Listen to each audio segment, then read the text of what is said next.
লৈ আহিছোঁ এটা গুৰুত্বপূৰ্ণ খবৰ শেহতীয়াকৈ আমচু সন্দৰ্ভত ৰাজ্যিক বিজেপিৰ সভাপতি দিলীপ শইকীয়াই এক বৃহৎ মন্তব্য প্ৰকাশ কৰিছিল আৰু তাৰ পিছতেই আমচুৰ সভাপতি ৰেজাউল কৰিম চৰকাৰে বৃহৎ প্ৰতিক্ৰিয়া প্ৰকাশ কৰিছে। তেওঁ স্পষ্টকৈ উল্লেখ কৰিছে যে আমচুৰ সৈতে বা আমচু সন্দৰ্ভত কিবা এটা কোৱাৰ আগত আমচুৰ জন্ম আমচুৰ নীতি আদৰ্শ ভালদৰে চাই ল'ব লাগে আৰু আমচুৰ জন্ম দিলীপ শইকীয়াৰ সম্পত্তিৰ ওপৰত থিয় দি হোৱা নাই আৰু এই বৃহৎ মন্তব্য প্ৰকাশ কৰিছে আমচুৰ সভাপতি ৰেজাউল কৰিম চৰকাৰে আৰু এই সন্দৰ্ভত লৈ আহিছোঁ সবিশেষ জনাই আছোঁ টাইমেট বিগ ব্ৰেকিং দিলীপ শইকীয়াৰ মন্তব্যক লৈ আমচুৱে বৃহৎ প্ৰতিক্ৰিয়া প্ৰকাশ কৰিছে। আমচুক লৈ দিলীপ শইকীয়াই কৰা মন্তব্যৰ প্ৰতিক্ৰিয়া প্ৰকাশ কৰিছে ৰেজাউল কৰিম চৰকাৰে। ৰাষ্ট্ৰীয় দলৰ সভাপতি এগৰাকীয়ে এনেকুৱা মন্তব্য কৰাটো দুৰ্ভাগ্যজনক আখ্যা দিছে। বিজেপিৰ সভাপতিৰ গৰিমা নষ্ট কৰিছে দিলীপ শইকীয়াই। ৰাজ্যিক বিজেপিৰ সভাপতিগৰাকীক প্ৰতিক্ৰিয়া প্ৰকাশ কৰিছে। তেওঁ কিবা এটা কোৱাৰ আগতে বা আমচুক লৈ কিবা এটা কোৱাৰ আগতে আমচুৰ সন্দৰ্ভত সকলো তথ্য জানি ল'ব লাগে। দিলীপ শইকীয়াৰ সম্পত্তিৰ ওপৰত থিয় দি আমচুৰ জন্ম হোৱা নাই বুলি উল্লেখ কৰিছে। গোষ্ঠী সংঘৰ্ষত আমচু জড়িত থকা কথাটো আমি নস্যাৎ কৰিছোঁ। সম্পূৰ্ণৰূপে দিলীপ শইকীয়াৰ যি মন্তব্য তাক নস্যাৎ কৰিছে আমচুৱে। আমচুৱে কেৱল অসমীয়া জাতিৰ কাৰণে অসমীয়া ভাষাৰ কাৰণে কাম কৰে।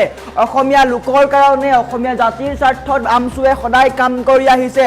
সকলো সময়ত আমচুৱে অসমীয়াৰ সৈতে আছে, অসমীয়াৰ হৈ কাম কৰিছে। গোষ্ঠী সংঘৰ্ষ হোৱা এলেকাত দেখিবলৈ পোৱা নাযায় দিলীপ শইকীয়াক। ৰাজ্যত যিমান গোষ্ঠী সংঘৰ্ষ হৈছে তাৰ বাবে কেৱল দায়ী বুলি উল্লেখ কৰিছে দিলীপ শইকীয়া, কিন্তু গোষ্ঠী সংঘৰ্ষ য'তেই হৈছে তাত আমচু উপস্থিত আছে। ডাঙৰ প্ৰশ্ন উত্থাপন কৰিছে। যিমান গোষ্ঠী সংঘৰ্ষ হৈ আছে তাৰ মূল মানুহজন দিলীপ শইকীয়া নেকি বুলি প্ৰশ্ন উত্থাপন কৰিছে। শেহতীয়াকৈ আমচু ABMচুক লৈ দিলীপ শইকীয়াই ডাঙৰ মন্তব্য কৰিছিল। আমচু আৰু ABMচুৰ বাবে গোষ্ঠী সংঘৰ্ষ হৈছিল বুলি অভিযোগ উত্থাপন কৰিছিল আৰু তাৰ পিছতেই ৰেজাউল কৰিম চৰকাৰে এই বৃহৎ প্ৰতিক্ৰিয়া প্ৰকাশ কৰিছে।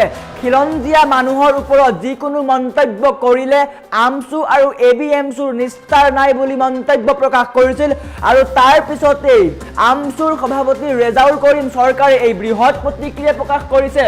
শেহতীয়াকৈ দিলীপ শইকীয়াই সংবাদ মাধ্যমৰ আগত আমচু আৰু ABMচুক লৈ এক ডাঙৰ মন্তব্য প্ৰকাশ কৰিছিল। তেওঁ স্পষ্টকৈ কৈছিল যে গোষ্ঠী সংঘৰ্ষৰ আঁৰত আমচু আৰু ABMচু আছে বা ABMচু আমচুৰ কাৰণে গোষ্ঠী সংঘৰ্ষ হৈছে আৰু খিলঞ্জীয়া লোকৰ ওপৰত কিবা এটা মন্তব্য কৰাৰ আগত বা কিবা এটা মন্তব্য কৰিলে ABMচু আৰু আমচুৰ নিস্তাৰ নাই বুলি উল্লেখ কৰিছিল আৰু তাৰ পিছতেই আমচুৰ সভাপতি ৰেজাউল কৰিম চৰকাৰে দিলীপ শইকীয়াক প্ৰত্যুত্তৰ দিয়া পৰিলক্ষিত হৈছে। তেওঁ স্পষ্টকৈ ৰাজ্যিক বিজেপিৰ সভাপতিগৰাকীক কৈছে যে আমচুক লৈ কিবা এটা মন্তব্য কৰাৰ আগত আমচুৰ নীতি আদৰ্শ আমচুৰ জন্মৰ বিষয়ে চাই লওক। ডাঙৰ মন্তব্য প্ৰকাশ কৰিছে আৰু কৈছে যে আমচুৰ জন্ম দিলীপ শইকীয়াৰ সম্পত্তিৰ ওপৰত থিয় দি হোৱা নাই বা দিলীপ শইকীয়াৰ সম্পত্তিৰ ওপৰত থিয় দি আমচুৰ জন্ম হোৱা নাই। আমচুৱে কেৱল অসমীয়াৰ স্বাৰ্থত কাম কৰে, অসমীয়া ভাষাৰ কাৰণে কাম কৰে, অসমীয়া জাতিৰ কাৰণে কাম কৰে। যিমান গোষ্ঠী সংঘৰ্ষ হৈছে তাত কিন্তু দিলীপ শইকীয়াক দেখা পোৱা নাই আৰু গোষ্ঠী সংঘৰ্ষ হোৱা এলেকাত সকলোতকৈ আগত আমচু বা অন্য সংখ্যালঘু সংগঠনে তাত উপস্থিত হৈছে। এটা ডাঙৰ প্ৰশ্ন উত্থাপন কৰিছে। যিমান গোষ্ঠী সংঘৰ্ষ হৈছে তাৰ আঁৰত দিলীপ শইকীয়া নেকি বুলি প্ৰশ্ন উত্থাপন কৰিছে ৰেজাউল কৰিম চৰকাৰে। ডাঙৰ মন্তব্য প্ৰকাশ কৰিছে বৰ্তমান ৰাজ্যিক বিজেপিৰ সভাপতি দিলীপ শইকীয়াক প্ৰত্যুত্তৰ দিয়া পৰিলক্ষিত হৈছে। আমচুৰ সভাপতি ৰেজাউল কৰিম চৰকাৰে স্পষ্টকৈ ৰাজ্যিক বিজেপিৰ সভাপতিগৰাকীক সমালোচনা কৰা পৰিলক্ষিত হৈছে। তেওঁ কৈছে যে দিলীপ শইকীয়াৰ সম্পত্তিৰ ওপৰত থিয় দি আমচুৰ জন্ম হোৱা নাই বুলি স্পষ্টকৈ উল্লেখ কৰিছে। শেহতীয়াকৈ উচ্ছেদৰ বিৰুদ্ধে সমগ্ৰ ৰাজ্যজুৰি আমচুৱে উত্তাল প্ৰতিবাদ সাব্যস্ত কৰিছিল আৰু ৰাজ্যৰ মুখ্যমন্ত্ৰীকে মুখ্য কৰি ৰাজ্যিক বিজেপিৰ সভাপতি দিলীপ শইকীয়ায়ো আমচুক লৈ বৃহৎ মন্তব্য প্ৰকাশ কৰিছিল, কিন্তু চৰকাৰ মুখ্যমন্ত্ৰীক হুংকাৰ প্ৰদান কৰি ৰেজাউল কৰিম চৰকাৰ বা আমচুৱে এক বৃহৎ মন্তব্য প্ৰকাশ কৰিছিল যে যদি ৰাজ্য চৰকাৰে উচ্ছেদ বন্ধ নকৰে তেন্তে ৰাজ্যজুৰি উত্তাল প্ৰতিবাদ সাব্যস্ত কৰা হ'ব আৰু তাৰ পিছতেই সমগ্ৰ ৰাজ্যজুৰি উত্তাল প্ৰতিবাদ সাব্যস্ত কৰিছিল আৰু শেহতীয়াকৈ ৰাজ্যিক বিজেপিৰ সভাপতি দিলীপ শইকীয়াই আমচুক লৈ এক ডাঙৰ মন্তব্য কৰিছিল যে গোষ্ঠী সংঘৰ্ষ কেৱল আমচু আৰু ABMCৰ কাৰণে হৈছে আৰু আমচুক লৈ এই বৃহৎ মন্তব্য প্ৰকাশ কৰিছিল। অসমীয়া জাতিক লৈ কিবা এটা মন্তব্য কৰাৰ আগত তেওঁ ভালদৰে চাই ল'ব লাগে, যদিহে ভালদৰে চাই নলৈ কিবা মন্তব্য কৰে তেন্তে ABMC আৰু আমচুৰ নিস্তাৰ নাই। আৰু তাৰ পিছতেই ৰাজ্যিক বিজেপিৰ সভাপতি দিলীপ শইকীয়াক প্ৰত্যুত্তৰ দিছে আমচুৰ সভাপতি ৰেজাউল কৰিম চৰকাৰে। স্পষ্টকৈ কৈছে আমচুক লৈ কিবা এটা কোৱাৰ আগত আমচু সন্দৰ্ভত আমচুৰ নীতি আদৰ্শ ভালদৰে জানি ল'ব লাগে।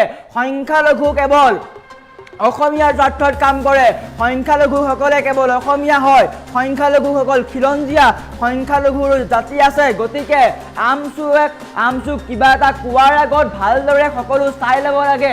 আৰু দিলীপ শইকীয়াৰ সম্পত্তিৰ ওপৰত থিয় দি আমচুৰ জন্ম হোৱা নাই। আমাৰ ওচৰত আমচুৰ সভাপতি ৰেজাউল কৰিম চৰকাৰৰ মন্তব্য আছে, পোনপ্ৰথমে মন্তব্য দেখুৱাই লোৱাৰ চেষ্টা কৰিছোঁ। অসমৰ কাৰণে, অসমবাসী ৰাইজৰ কাৰণে এইটো দুৰ্ভাগ্য যে ৰাষ্ট্ৰীয় দলৰ এজন সভাপতি ইমান তৰল আৰু পাতল মন্তব্য দিব পাৰে বুলি আমি কেতিয়াও কাহানিও কল্পনা কৰা নাছিলোঁ। এইটো মই ভাবোঁ যে অসমৰ কাৰণে, আমাৰ কাৰণে দুৰ্ভাগ্য যে দিলীপ শইকীয়াৰ দৰে আচলতে তথ্য নজনাকৈ, কোনো ষ্টাডি নকৰাকৈ এই ধৰণৰ মন্তব্য দিয়া আৰু সেইজন ব্যক্তিকে আচলতে ৰাষ্ট্ৰীয় দল এটাই আচলতে তেওঁক সভাপতি হিচাপে নিৰ্বাচিত কৰিছে। মই ভাবোঁ যিটো অসমবাসী মানুহৰ কাৰণে দুৰ্ভাগ্যৰ বিষয়। আচলতে গোষ্ঠীগত সংঘৰ্ষত আমচু জড়িত আছে বুলি যে তেওঁ প্ৰত্যক্ষভাৱে জড়িত আছে বুলি কথাটো ক'লে, এইটোত আমাৰ তীব্ৰ বিৰোধিতা আছে। আমি স্পষ্টকৈ কৈছোঁ যেতিয়া গোষ্ঠীগত সংঘৰ্ষ বিভিন্ন সময়ত হৈছিল, সেই সময়ত কিন্তু আমি দিলীপ শইকীয়া ডাঙৰীয়াক দেখা পোৱা নাছিলোঁ যে গোষ্ঠীগত সংঘৰ্ষৰ সময়ত গোষ্ঠীগত সংঘৰ্ষ কেনেকৈ ৰোধ কৰিব পৰা যায়, কেনেকৈ মানুহৰ মাজত ভাতৃত্ববোধ আনিব পৰা যায়, কেনেকৈ সমন্বয় সৃষ্টি কৰিব পৰা যায়, কেনেকৈ এটা সুস্থ পৰিৱেশ গঢ়িব পৰা যায়, সেই সময়ত কিন্তু আমি দিলীপ শইকীয়াক দেখা নাছিলোঁ। সেই সময়ত কিন্তু আমচুৱে সমূহৰ পৰা এপছুৰ লগতে হওক বা বিভিন্ন দল সংগঠনৰ লগত হওক, চৰকাৰী পক্ষৰ লগত সকলোৰ লগত আলাপ আলোচনা কৰি এই অঞ্চলবিলাকত, বিশেষকৈ গোষ্ঠীগত হোৱা অঞ্চলবিলাকত শান্তি ঘূৰাই অনাৰ কাৰণে অহৰহ চেষ্টা কৰিছে আৰু আমচুৱে কাম কৰিছে। এই কথাখিনি হয়তো দিলীপ শইকীয়াৰ নলেজত নাই, দিলীপ শইকীয়া ডাঙৰীয়াৰ নলেজত নাই, যাৰ কাৰণে দিলীপ শইকীয়া ডাঙৰীয়াই আমচুক প্ৰত্যক্ষভাৱে গোষ্ঠীগত সংঘৰ্ষৰ লগত জড়িত হৈ কৰিছে। আজি স্পষ্টকৈ দিলীপ শইকীয়াক প্ৰশ্ন কৰিব বিচাৰিছোঁ, আপুনি ইমান তথ্য জনাৰ পিছত গোষ্ঠীগত সংঘৰ্ষ যেতিয়া হৈ গৈছিল, ভাৰতবৰ্ষৰ বিভিন্ন তদন্তকাৰী সংস্থা আহিছিল, NIA আহিছিলে, অসম চৰকাৰৰ তদন্ত কৰা হৈছে, ভাৰত চৰকাৰৰ আৰু বিভিন্ন প্ৰকাৰ তদন্ত হৈছিল। সেই তদন্তৰ সময়ত আমি এই কথাবিলাক আপুনি কোৱা নাছিল কিয়? আপুনি ইমান তথ্য যদি জানেই তেনেহ'লে তথ্যবিলাক গাপ দিছে কিয়? তথ্য গাপ দিয়াৰ অপৰাধটো কিমান ডাঙৰ অপৰাধ, এইটো মই ভাবোঁ যে দিলীপ শইকীয়া জানেনে নাই। দিলীপ শইকীয়া ডাঙৰীয়া যে তথ্য গাপ দিলে যে কোনোবাই এই গোষ্ঠী সংঘৰ্ষৰ লগত জড়িত, এই কথাটো যে ক'লে, তেতিয়া আমাৰ সন্দেহ হৈ আছে যে যিমান গোষ্ঠীগত সংঘৰ্ষ হৈছে, এই গোষ্ঠীগত সংঘৰ্ষৰ মূল মানুহজনেই হয়তো দিলীপ শইকীয়া ডাঙৰীয়া হ'ব নেকি? কাৰণ তেওঁ মানুহক যেনেকৈ সন্দেহ কৰি আছে, মানুহক যেনেকৈ তেওঁ আঙুলি টুৱাই আছে, কথাবিলাক জানিও তেওঁ যিহেতু তদন্তকাৰী সংস্থাক জনোৱা নাই, গতিকে আমাৰ সন্দেহ হয় যে আচলতে দিলীপ শইকীয়া ডাঙৰীয়া এই গোষ্ঠীগত সংঘৰ্ষৰ মূল মাষ্টাৰ মাইণ্ড নেকি? আমাৰ প্ৰশ্ন দিলীপ শইকীয়া ডাঙৰীয়ালৈ থাকে। আমি স্পষ্টকৈ কওঁ, গোষ্ঠীগত সংঘৰ্ষ নহয়, সৰু সুৰা কাজিয়া হ'লেও সদৌ অসম সংখ্যালঘু ছাত্ৰী ইউনিয়ন এইটো কেনেকৈ সমাধান কৰিব পৰা যায়, কেনেকৈ সেই সৰু সুৰা কাজিয়াটোকো এটা শান্তিৰ পৰিৱেশ ঘূৰাই আনিব পৰা যায়, তাৰ কাৰণে কাম কৰে। গতিকে দিলীপ শইকীয়া ডাঙৰীয়াই এই ধৰণৰ কথা বতৰাবিলাক কৈ আচলতে নিজৰ পদবী, নিজৰ ৰাষ্ট্ৰীয় দলৰ মৰ্যাদা, নিজৰ সভাপতিৰ যিটো গাৰিমা, সেই গাৰিমাটোক আচলতে দিলীপ শইকীয়া ডাঙৰীয়াই নষ্ট কৰি আছে বুলি মোৰ অনুভৱ হৈছে। কাৰণ দেখিছোঁ যোৱা 2-3 দিন আগতো দেখিছোঁ দিলীপ শইকীয়া ডাঙৰীয়াক আমচুক লৈ আৰু কিবা কিবি তুচ্ছ-তাচ্ছিল্য কৰিছে।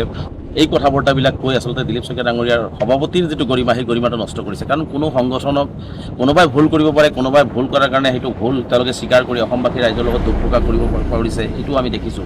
কিন্তু কোনো সংগঠনক এটা সংগঠনৰ মানুহ থাকে, এই যে অসাংবিধানিক আৰু অগণতান্ত্ৰিক কথা ক'লে এইটো সভাপতি এজনৰ মুখত সভা নাপায়। গতিকে এই দিলীপ শইকীয়া ডাঙৰীয়া এই কথাটো মনত ৰখা উচিত। কাৰণ কোনেও কাৰো পৈতৃক সম্পত্তিৰ ওপৰত থিয় হৈ থকা নাই। এইটো কোনো দিলীপ শইকীয়া ডাঙৰীয়াৰ সম্পত্তিৰ ওপৰতো থিয় হৈ কোনো সংগঠনৰ জন্ম হোৱা নাই। গতিকে এই কথাখিনি মই ভাবোঁ যে দিলীপ শইকীয়া ডাঙৰীয়া অনুধাৱন কৰা উচিত। আৰু আশা কৰিম যে আগন্তুক দিনবিলাকত দিলীপ শইকীয়া ডাঙৰীয়াই অকণমান অধ্যয়নৰত হৈ পেলাই যে কোন সংগঠনক কি ক'লে, কেনেদৰে ক'লে, সংগঠনৰ নীতি আদৰ্শ, সংগঠনৰ মানে জন্ম বৃত্তান্ত, এইবিলাক হয়তো অন্ততঃ চালি জাৰি চোৱাটো দৰকাৰ। কাৰণ আমি সদায় অসম আৰু অসমীয়াৰ হৈ কাম কৰিছোঁ, অসমৰ ৰাইজৰ হৈ কাম কৰিছোঁ। অসমৰ নিষ্পৃষিত নিৰ্যাতিত সংখ্যালঘু জনগণৰ যেতিয়াই অত্যাচাৰ হৈছে তেতিয়াও আমি মাত মাতিছোঁ, ভৱিষ্যতে মাতিম। অসমখনৰ হৈ অসমীয়া ভাষা, সাহিত্য, সংস্কৃতি, খাদ্য আন্দোলন, মাধ্যম আন্দোলন সকলোতে আমি আগভাগ লৈ আমি বৃহত্তৰ অসমীয়া জাতিগঠন প্ৰক্ৰিয়াত আমি আগবাঢ়ি গৈ আছোঁ। তাত আমাক দিলীপ শইকীয়া ডাঙৰীয়া চাৰ্টিফিকেট দিয়ক বা নিদিয়ক, তেনেকুৱা চাৰ্টিফিকেটৰ আমাৰ প্ৰয়োজন নাই। আমি হাড়ি সিমুজি অসমীয়া হৈ আছোঁ, হাড়ি সিমুজি অসমৰ বাসিন্দা, ভাৰতীয় নাগৰিক হয়। গতিকে দিলীপ শইকীয়া ডাঙৰীয়াক এটাই আহ্বান জনাম যে আপোনাৰ চৰকাৰে যিদৰে ভাৰতীয় নাগৰিকৰ ওপৰত অন্যায় কৰি আছে, যিদৰে ভাৰতীয় সংখ্যালঘুসকলক, বিশেষকৈ অসমৰ ধৰ্মীয় সংখ্যালঘু অসমীয়া স্বাভিমানী নাগৰিকসকলৰ ওপৰত যিধৰণে অন্যায় আৰু অত্যাচাৰ কৰিছে, ভূমিহীন নাগৰিকক বেঘৰ কৰি আছে, যিসকল শিশুসকলক মুকলি আকাশৰ তলে ফেটি মানুহৰ মুখৰ ভাত কাঢ়ি লৈ গৈছে, যদি পাৰে দিলীপ শইকীয়া ডাঙৰীয়া সবকে সাথ সবকে বিকাশ সবকে বিশ্বাস এই শ্লোগানটো আপুনি সদায় দিয়ে, এই শ্লোগানটো আপোনাৰ সদায় থাকে।